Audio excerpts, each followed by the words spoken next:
Hello, everybody, and welcome to StarNet Link. In today's topics discussion, I thought I would talk about different spiritual tools that I have used over the years that can help new or beginners, people that are starting in the spiritual community or Starseed community in order to help with their spiritual work. So the more on the expensive side and more on the um I guess you want to say expensive or luxury side would be tarot cards, and crystals are usually um the ones that are a little bit on the end of being a little bit high. On the low end, you can find basically you can just do things like walking outside, meditating each day. And necessarily a lot of people use crystals in their spiritual work, but you don't have to. You can use regular stones. For an example, you can use regular stones that you find on your walkway, and they also do have an energy property with them as well.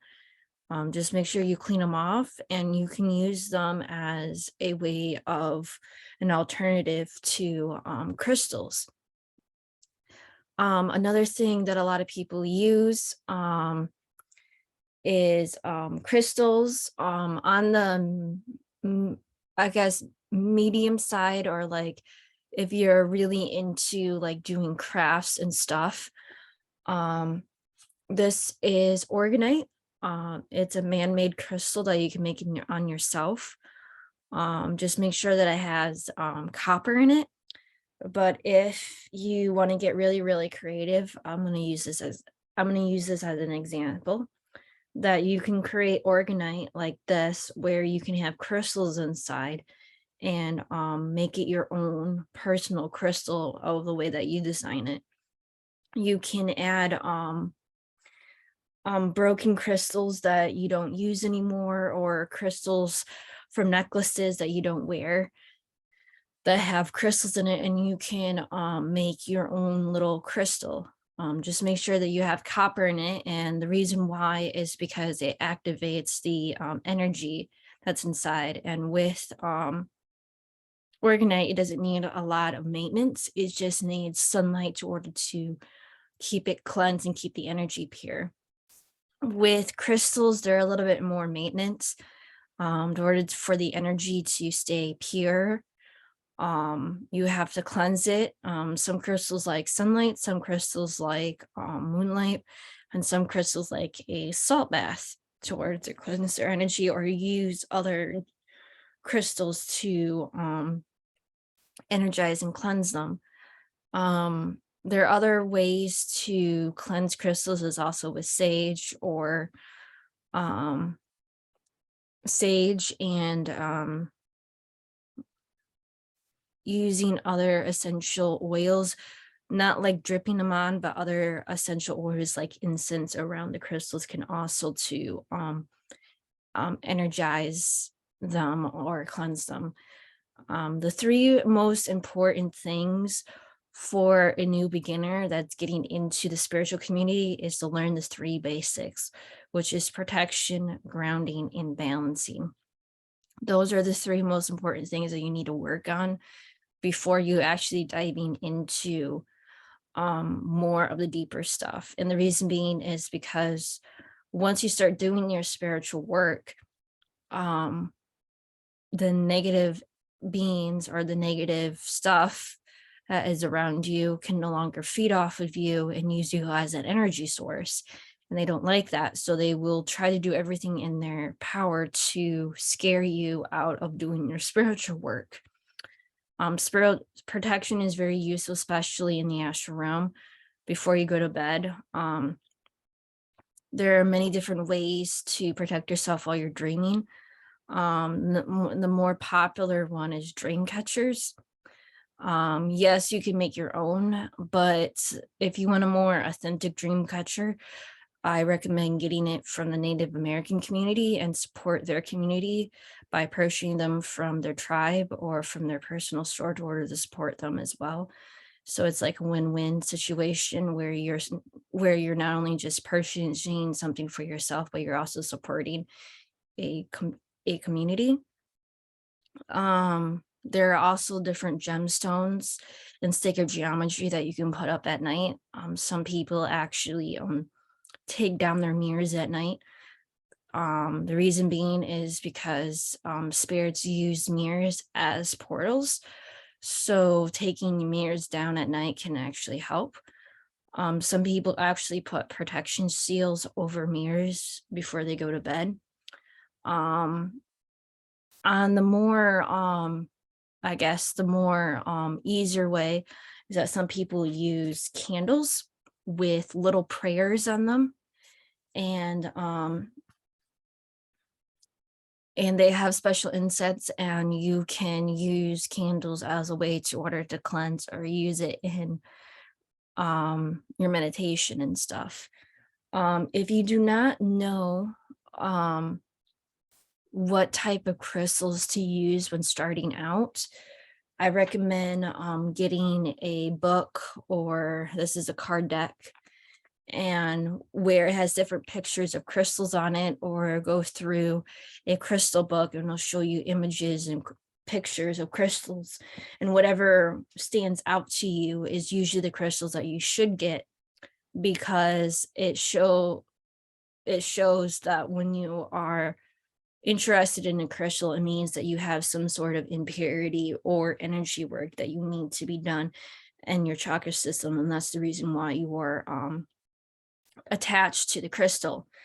The basic um the other basic tool is called a pendulum. And what a pendulum is that it's it's a crystal on a string or a metal chain, and you use it over a you can use it over a board that's already like pre-printed and stuff, and you only answer yes or no questions, and you're using the energy from yourself and connecting to your spirit guides to get more questions that you need to be answered for yourself. For people that are wondering, the difference between a spirit board and a pendulum board is that with a spirit board, you're actively summoning and provoking spirits to come talk to you. But a with a spirit board, they're more open, where they can move the board around and give you actual logical answers. But sometimes they can trick you and not really give you accurate information.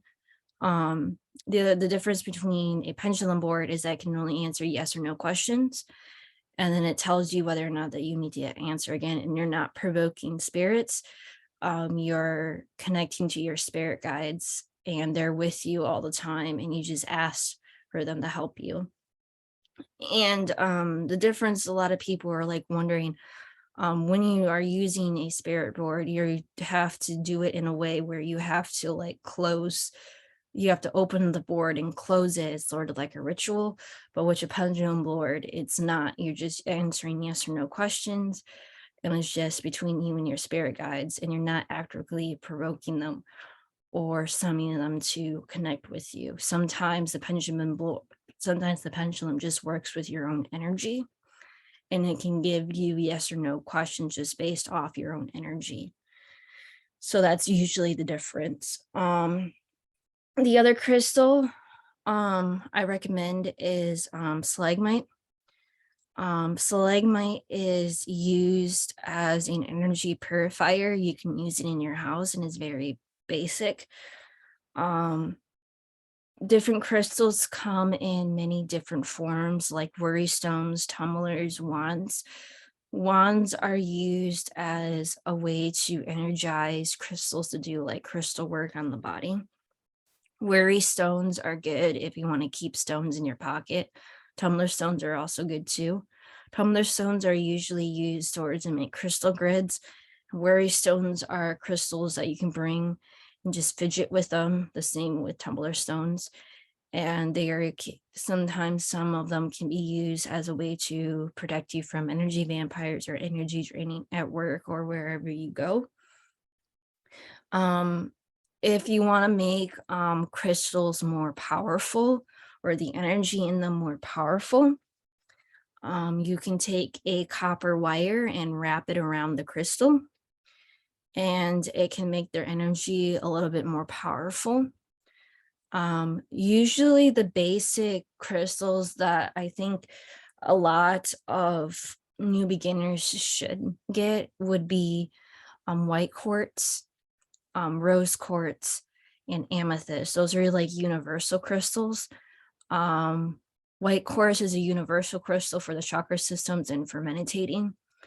Rose quartz is universal for healing, and amethyst is universal for intuition, or getting more spiritual intuition, and it can also work. The other thing that a lot of people are going to have a difficulty understanding is distinguish between real and fake crystals. Real crystals, they always have imperfections. Usually they're not perfect. They're always like a little bit jagged, or they're are not as perfect as you believe. This is how you can distinguish between a real and fake crystal. Some crystals can be cloudy, and sometimes crystals are not as bright as you like, and this can tell that you're working with a real crystal. Sometimes people dye crystals to make it more beautiful, and the one way to tell whether or not a crystal is dyed is that you take nail polish remover and you rub it over the crystal to see whether or not the dye comes out. That's another thing. If you want more of a more cheaper alternative, you can go on walks and pick up regular stones for your walk that appeal to you. I have also heard that lemons work. Fresh store-bought lemons work, or lemons that you get from farmers, and you can place them around your house. Depending on where you put the lemon in your house can tell you whether or not the energy in that space is positive or negative. And the way that you tell it is that a lemon that has, or the room that has good energy, the lemon will dry out. And if the lemon starts to rot, then you know that you have bad energy in the room. And so that's where you can do energy cleansing, or doing a cleansing in that portion of the room. The more ways of doing like chakra work and stuff, the more on the expensive side is using tarot cards. Certain tarot cards are used to help detect different stuff based on the card deck. Like some card decks are based on just chakra systems. Some of them are also based on sacred geometry. Sacred geometry is more about the energy that's around you, and chakra system is more of ways to tell whether or not what system of your chakra system is blocked, and what's blocking it, and what you need to do to order to like clear it out and stuff. The other thing to also note is that the way to order to understand the type of spiritual work is just test stuff out and see whether or not what works for you and what doesn't.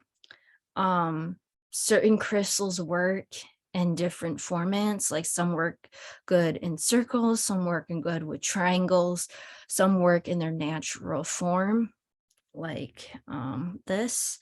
You can see that some of them just work in their natural form, where they are just like straight from the mind, like they're just cut a little bit wrong, but they're just in their natural form. There's many different ways to do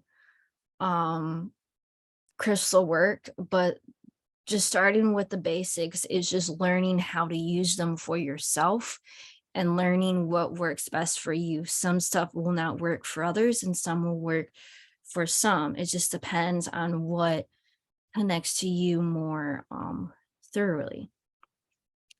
The other thing is that you don't need to start off super expensive, like going out crazy and buying stuff. Just get the basic stuff that you think that you want. And as you start to master them, you can start to expand your horizons into other stuff. And it's just at your own limits of what you want to do. And as you grow more thoroughly, you can start to do more crystal work, energy work on yourself. I will explain more in another video about chakra systems, and I will go into depth. I will also go into depth and also talk about auras that also connect with chakra systems and everything. Thank you so much for listening to my videos. Please like, subscribe if you want to. Let me know if you have any questions or you want me to clarify any stuff. I'll leave my business email in the link in the descriptions. But thank you so much for listening. I really hope you enjoy this video, and I hope everybody has a good day.